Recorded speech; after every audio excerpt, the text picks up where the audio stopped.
Hammalardan ham minnatdorchiligimni bildiraman. Mana shu qizim bilan shurda katta qiz bilan yotish sharoitim juda og'ir bo'lyapti. Shuning uchun sizlarni ishlaringizga nima qo'shasin, rivoj bersin. Iloyat sizlar ham shu nimalarda har kuni duo qilaman sizlarni ham. Hammalardan Xudo rozi qilsin. Shu ayol boshim bilan qilishga sharoitim yetmay yotibdi. Shuning uchun ilojim yo'q. Katta qiz bilan bu ko'chada yotib ham bo'lmaydi. Birda sharoitim juda qiyin bo'lgani uchun ilojim yo'qligidan nima qiluvdim. Assalomu alaykum aziz obunachilar, yaxshimisizlar? Kayfiyatlar yaxshimi? Aziz do'stlar, biz xudo xolasa kunlikda tirikchilik ko'radigan Nogiron ayolda loyihasiga yetib keldik. Xudo xolasa ishlar avjida. Polностью zaborlar buzib tashabdi. Hozir mana yuqorida ham shifrlarni olish boshlandi, qadrdonlar. Komil usta bilan kelganmiz. Komil qanday endi? Bo'ladi, chiroyli. Ishlar ancha yaxshi. Avjida, xudo xolasa. Assalomu alaykum aziz obunachilar. Hammalaringizga kattakon rahmat. Mana ehsonlarimiz tushib boshlabdi. Mana uyda egalari ham ancha yordam beryapti, akalari. Shibillar tushibdi. Ancha xursand bo'lib qoldik.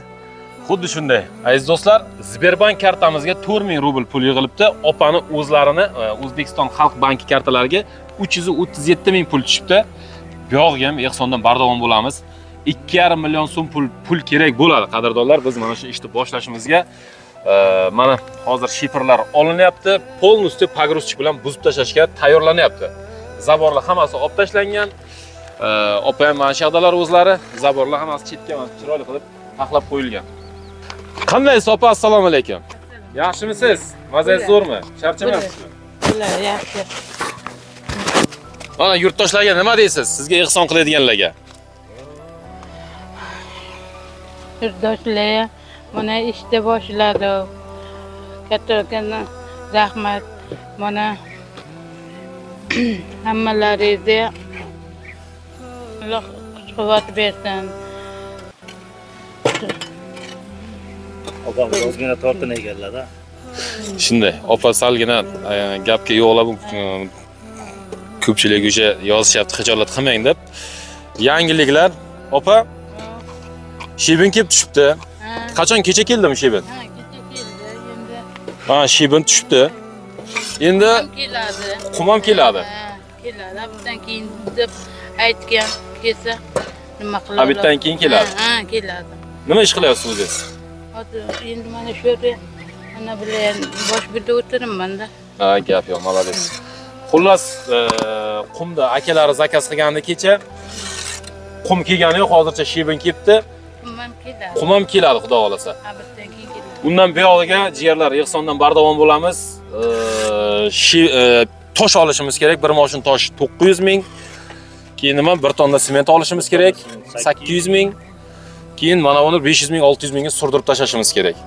Yo'q, bu yoqqa 2,5 million pul kerak. Hozirda bizda где-то 889 ming shuncha pulimiz bo'libdi. Sberbankdagi va opani o'zlarining kartalaridagi pullar va telefon nomerlarini qoldiraman. 35 36 o'zlarining telefon nomerlari ham kartalari ulangan. Kimdir yana qanaqadir ehsoni bo'lsa, bemalol telefon qilib o'zlariga ham ehson qilishinglar mumkin, qadrdonlar. Shu o'rinda jigarlar, like ni bosib qo'yamiz. Like ni bosib, bizga motivatsiya berib, qo'llab-quvvatlab turgan obunachilarimizga hammalariga kattakon rahmat aytamiz. Qilgan ehsonlaringizni Alloh dargohida qabul qilsin. Siz birini qilgan bo'lsangiz, Alloh taolo mingini qaytarsin sizga. Yashab turgan uylari, mana shu uyda yashab turganlar, derazalari hammasi sug'urib olib tashlanibdi. Aziz obunachilar, mana shu uyda opamiz yashab kelganlar, mana shu paytgacha mana uylari uje buzilishni boshladi, chunki bu uyni buzib tashlamasak bo'lmaydi. Fundamenti ham yo'q, vahmak yeb tashlagan. Termit deydi, sariq qurt deydi, sariq chumoli deydi, taxtakana deydi. Xullas hamma viloyatda har xilcha aytishadi. Bizda vahmak deydi. Ruschasiga termitni shunaqa deyshadi. Xo'p. Mana shu uyda yashab kelganlar shu paytgacha ishlar ketyapti. Shifrlarni polностью iloji boricha butun olishga harakat qilinyapti shifrlar.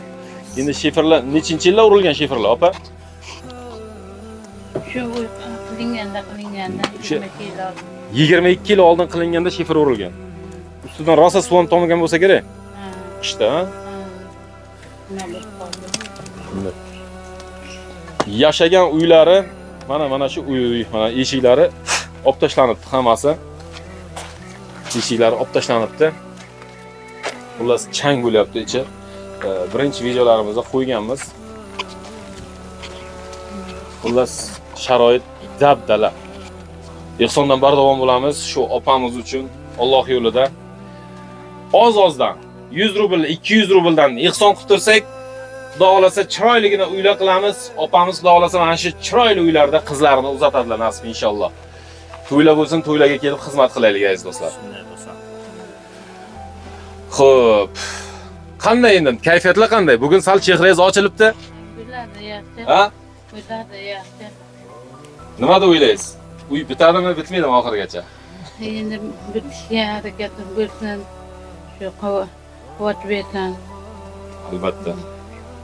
Albatta, bu yog'i to'xtatib qo'ymaylik, chala qolib ketmasin qadrdonlar. Allohga tavakkal qilib boshlab yubordik, chunki juda katta mas'uliyat. Ertaga borini ham yo'q qilib qo'ysak, juda ham yomon bo'ladi. Shuning uchun qo'limizdan kelgancha yordam qilib turmasak, nima deysan? Komil? Endi ishni boshladik endi bu yerda. Ya'ni Allohdan Xudoim hammaga kuch-quvvat bersin, shu ehson qilayotganlarga ham. albatta. Siz birini berayotgan bo'lsangiz, Alloh sizga mingini bersin. Albatta. Ehsonda bardavom bo'ling deymiz, nimada? Молодец. Ekmadingizmi hali zelildan, opa? Ikki boshlarimda chetma qilmay ketdim. Chesnok ekyapsizmi hali? Suv chiqadimi bu yoqqa? Chiqadi, bitadi. Sal chakkaroqda bu yoqlar. Oxirgi uchastka ekanda. Ha. Oxirgi uchastka. Dokumentlari hammasi yaxshimi? Kadastr, hamma narsasi bormi? O'zingiz nomingizda hamma kadastrlari yaxshi. Chunki chegaran tagiga buzadi, unaqa degan narsa yo'qmi? Chegaran tagini o'sha buzib bo'lgan, kerakli joyini.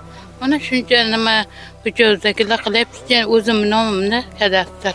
O'zingiz nomingizda bo'lsa O'zim bo'ldi. nomimda kadastr. Chegaran tagini buzadi. Dokumenti nimasi hammasi joyida. Gap yo'q. Kuzatishda davom eting, qadrdonlar. Xudo xolasa kechga yana bitta video qo'yamiz, layklarni bosamiz.